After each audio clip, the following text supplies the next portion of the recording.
Alright, ladies and gentlemen, what's today's theme? I think today's theme is chaos. For those of you who don't know me, I'm Jeff McMahon. I have a really bad watch addiction. I've had it since 2005, so where'd the time go? So we're talking about a very long, we're getting close to 18 years. And I have my favorite watch, the Seiko SLA055, and it's probably on the best strap I put on it, the orange original Isophrane.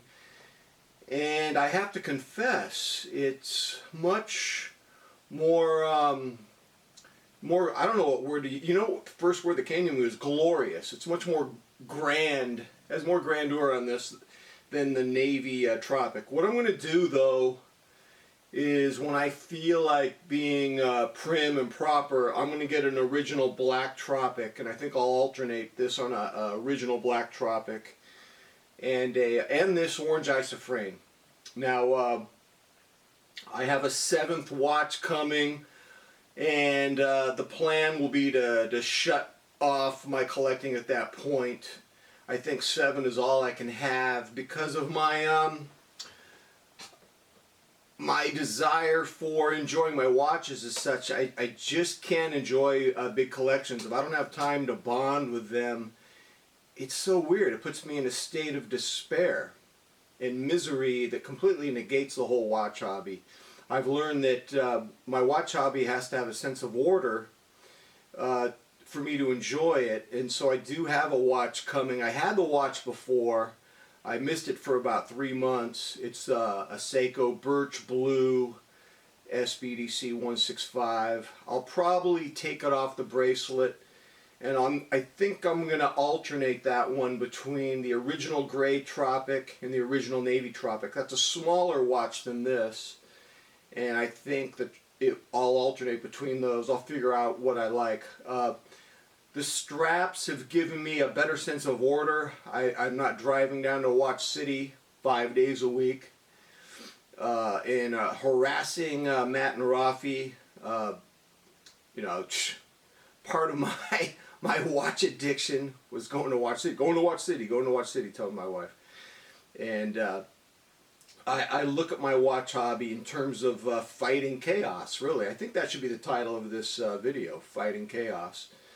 I think I got my strap situation. I'm pretty good with it. I'm going to keep the Black Borealis on the Seiko Captain Willard, and I'll alternate that with the strap code Black FKM. It's called a quick release. I'm not sure what I think about the quick release, but I think I'll alternate that. I'm going to have to get a second FKM from strap code for that, because the other one's staying permanently on my SPB 147. And pretty much I got my strap situation figured out. I feel like I got a sense of order. I don't feel like I can get any more watches after having 7. One of my watches is a beater watch that I rarely wear. It's a Citizen Echo Drive. I call it the Retrozilla. And some of you scold me for calling it. That's not the correct nomenclature, McMahon. Some of you are very, very clinical, very precise. So yeah, I want to talk about chaos today. One of the things I admire about Random Rob's watch hobby, he uses the word chaos a lot when he gets these big collections that he's showing. But one of the things about Rob, if you go to look at one of his videos, he gives you a tour of his studio, and you can tell he runs a very tight ship. He runs a very tight ship. You know, the wiring, the lighting, everything is, you can tell he's very well organized, and that's part of, I think, what allows him to enjoy the watch hobby. And in his case, because he's got so many watches coming and going, I think he has no choice but to be organized. And when I look at my desire for organization as a watch hobbyist and my constant battle with chaos, I see this in other parts of my life. I'll give you an example. I shop for my family. I do grocery shopping for my family. Every Tuesday morning, 8 sharp, I go to Trader Joe's. I spend $300 on groceries. And I make a lot of mediocre meals for my family. They don't complain because they're not cooking.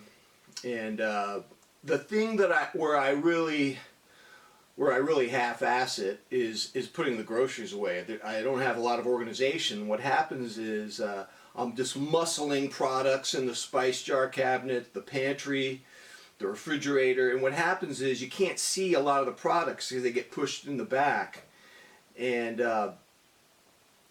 then you end up, stuff starts spoiling or it goes past the expiration date, and then my wife says, dude, it's time for the great purge, and we got to clean it up. And one of my goals this year is to organize, be more organized, front load that organization, McMahon, because it's easier just to be organized when I put the groceries away than it is to have chaos I think I had 5 umami seasoning jars at one point. My wife says, dude, you got an accumulation. You're accumulating stuff.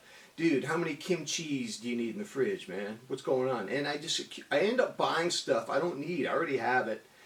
And it's just chaos. And that I get that same anxiety with watch chaos. Even the way I eat. What happened was, if you want to look at eating in chaos, in 2017 I weighed 245.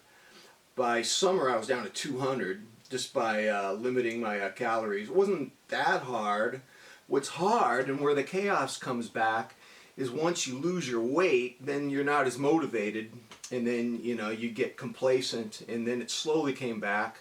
On December 27th, when I got back from the Bay Area, holiday eating, I was 242, and it just felt like chaos. I was miserable. It was like it was the equivalent of having too many watches that I couldn't wear, having all this extra weight.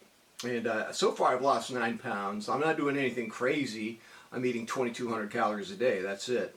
And of course I'll go back down to 200, but the question is, will I be able to ward off the chaos and ward off complacency once I get down to 200, which will probably be sooner than later. I mean, I already lost 9 pounds.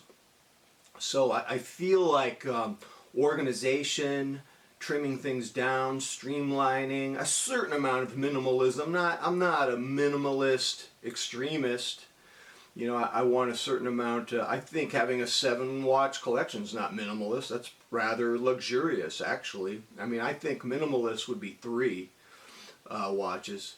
So ever since I was a little kid, I think I've always been obsessed with creating order out of chaos. It's one of my macro obsessions, and I'm applying it here for the watch hobby. Ladies and gentlemen, tell me what you think. Do you contextualize your watch hobby in terms... God, he used the word contextualize? Wow, what are you, an academic or something? Do you frame... Let's use the word frame. Do you frame your watch hobby in terms of order and chaos? I do. What about you? Let me know. And until next time, I'm out.